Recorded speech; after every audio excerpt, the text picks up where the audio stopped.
السلام عليكم، عاملين ايه؟ يا رب تكونوا بخير. بناء على طلب حبيبه قلبي ديدا عبد الله، طلبت مني ان انا اعمل لها كيكه شوكولاته من غير بيض ومن غير حليب وكمان صوص شوكولاته بالميه. كيكه حلوه جدا جدا بجد، كل اللي هيجربها مش هيصدق ابدا ان هي من غير بيض. شايفين مرتفعه وهشه وخفيفه وطعمها حلو جدا ومش مكلفه خالص. والناس اللي ما بتحبش البيض في الكيكات جربوا الكيكه دي هتعجبكم جدا جدا.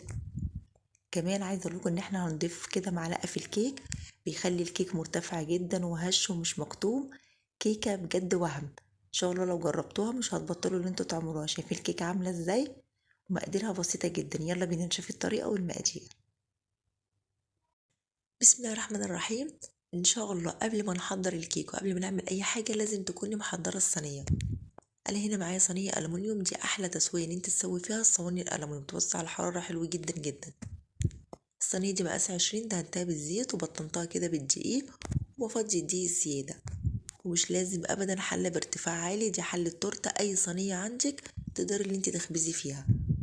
بركنها على جنب وانا احضر المقادير، وان شاء الله اسيب لكم المقادير مكتوبة في اخر الفيديو. معايا كوباية من السكر يعني 200 جرام، ده سكر حبيبات. ومعايا كوباية ونص من المية الدافية، المية دافية مش سخنة يعني 300 ملي. كمان هحط 5 معالق كبار من الزيت، زيت دوار الشمس او زيت ذرة زي ما انتوا حابين، بس يا ريت يكون الزيت نوعية حلوة عشان بيأثر على طعم الكيك. بعد كده هحط 3 معالق كبار من الكاكاو الخام الاسباني يعني 30 جرام، ولازم ننخله كويس جدا لان زي ما احنا مش شايفين كده بيكون فيه تكتلات. بالمضرب اليدوي بقى، ولا خلاط ولا مضرب كهرباء ولا اي حاجة، كيكة سهلة جدا. هبتدي ان انا اقلب كويس جدا جدا لحد ما السكر يدوب. احنا هنا معانا المية دافية، فالسكر هيدوب على طول، بس لازم تتأكدي ان السكر داب. هتعرفي ازاي ان السكر داب؟ بتمسكيه كده بين صوابع ايديكي، هتلاقي ان السكر الملمس بتاعه مش موجود، يبقى هو كده خلاص داب. بعد ما قلبت بقى كده المكونات السايله ودابت معايا، هركنها على جنب واحضر مكونات الجافه. معايا كوبايتين من الدقيق، ده دقيق جميع الاغراض يعني 250 جرام، عليه رشه ملح ومعلقه كبيره من البيكنج باودر يعني 16 جرام. بقلب المكونات الجافه مع بعض كويس جدا. بعد كده هنزل بقى على المواد السايله، بس طبعا اهم حاجه لازم ننخل المكونات الجافه كويس عشان الكيك يطلع معاكوا هش وخفيف وما يكونش مكتوب. هتلاقوا كده كيكه عامله زي السفنج. بالمضرب اليدوي في اتجاه واحد، وهبتدي ان انا اقلب كده لحد ما الاقي المكونات اختلطت مع بعضها كويس ومبقاش باين في اي دقيق. كيكه سهله وبسيطه واقتصاديه وطعمها حلو جدا جدا. طبعا لسه محطناش المعلقه السحريه اللي هتخلي الكيكه معاكم مرتفعه وهشه وهتوديها في حته تانية خالص. بصوا في اتجاه واحد خلاص كده. المكونات اختلطت معايا كويس جدا. اهم حاجه بس كده بناخد الجوانب عشان لو في اي دقيق مش اختلط معانا يختلط معانا كويس. بصوا الكيك عامل ازاي، تحفه. ما تحسوش ابدا ان هي من غير بيض. والقوام ما بيكونش تقيل قوي ولا خفيف قوي. المعلقه السحريه وهي معلقه الخل. بصوا بيحصل كده فوران وبيفتح اللون شويه، هتودي بجد الكيكه في حته تانية خالص. تكون هشه وخفيفه وحلوه جدا. وده كده قوام الكيك، ما بيكونش تقيل قوي ولا خفيف قوي. لو حسيتوا ان القوام خفيف زودوا معلقه كبيره من الدقيق وان شاء الله هتظبط معاكم. بعد كده بنزل بقى بكل الكميه بتاعه الكيك، واكون مشغله الفرن على درجه حراره 180 على الشبكه اللي في النص، مش بنشغل الشوايه. بتقعد بالظبط 40 دقيقه، وده بيكون على حسب الفرن عندك.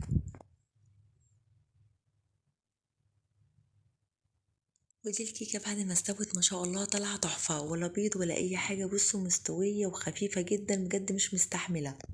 هي خدت معايا في الفرن 40 دقيقة، اختبرتها بعود خل خشب طلع معايا نضيف وهو استوى. فيها عجين سيبها تاني 5 دقايق بس، ان شاء الله مش هتاخد اكتر من 40 دقيقة. بسيبها بقى تبرد وبسلي الجوانب بالصينية، وبعد كده بقلبها بتتقلب معايا بكل سهولة. وبسيب الكيكة لحد ما تبرد تماما. هنسقيها كده بصوص تشريبة سهل وبسيط جدا ومش مكلف. بعود خل خشب او بشوكة بعمل لها كده خرام. وجبت ربع كوباية من المية، عليها معلقة كبيرة من الكاكاو او ممكن تحطي نسكافيه، ومعلقة كبيرة من السكر. غليت الصوص ده كويس جدا وسبته كده لحد ما بقى دافي. وابتديت ان انا اسقي بيه الكيك، يعني ما تغرقهاش قوي علشان الكيكه ما شاء الله هي اصلا طريه، علشان ما تعجنش معاكم.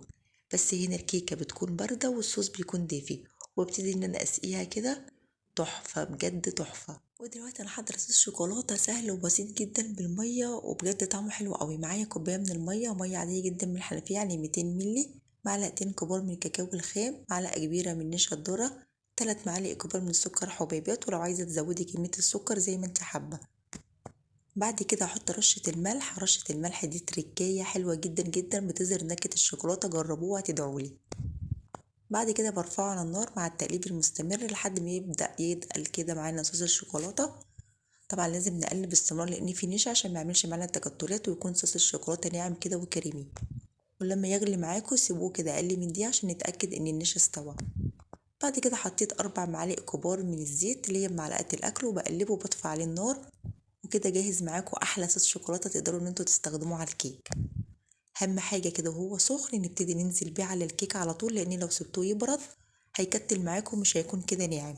اول ما بتنزلوه على الكيك بيبتدي ان هو يمسك على طول، وابتدي بقى ان انا اغلف كده الكيكه بصوص الشوكولاته كويس ومن الجوانب. تعالوا بينا نقطع الكيكه بعد ما بردت، يعني سيبوها ان هي تبرد كده خالص قبل ما تقطعوها.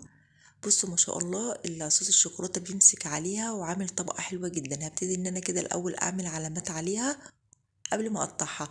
عايزين بقى تقطعوها على 6، انا هنا هقطعها على 6، ممكن تقطعوها على 8 على 4، يعني التقطيع الحجم اللي انتوا عايزينه. ما شاء الله الكيكة حلوة جدا جدا. محدش يصدق ابدا ان الكيكة دي من غير بيض ومن غير حليب طالعة مرتفعة وهشة جدا. يعني بصوا وانا بقطعها قد ايه الكيكة هشة. كمان عايزه اقول لكم ان هي لونها غامق كده عشان انا مستخدمه كاكاو خام اسباني. الكاكاو الخام الاسباني بيكون اللون بتاعه كده غامق، فبيخلي الكيكه معاكم غامقه. لو انت مستخدمه الكاكاو نوعيه فاتحه هتلاقي ان الصوص افتح من كده. بس طبعا الكاكاو الخام الاسباني بيكون طعمه حلو جدا، بتحسوا كده بنكهه الشوكولاته. بصوا بقى ارتفاع الكيكه ما شاء الله. الكيكه من جوه مش مجرد كيكه شوكولاته، دي شرب كده من صوص الشوكولاته وحاجه كده بجد وهم. هتعجبكم جدا ان شاء الله. حبيبه قلبي ديدا عبد الله طلبت مني كيكه الشوكولاته، اتمنى ان هي تشوف الوصفه وتجربها وتقولي رايها فيها ايه. وصفه سهله وبسيطه وبجد مقاديرها حلوه جدا ومش مكلفه. كمان كميه الزيت اللي احنا مستخدمينه في الكيكه وفي الصوص مش كتير خالص. بصوا بقى الكيكه قد ايه ان هي متماسكه واسفنجيه، مش مفروله ولا اي حاجه. عايزه اقول لكم كمان انا كنت عامله كيكه بالليل، تاني يوم بصراحه طعمها بيكون احلى واحلى. بصوا الكيكه قد ايه ان هي هشه. مين بقى يصدق ان دي من غير بيض ومن غير حليب؟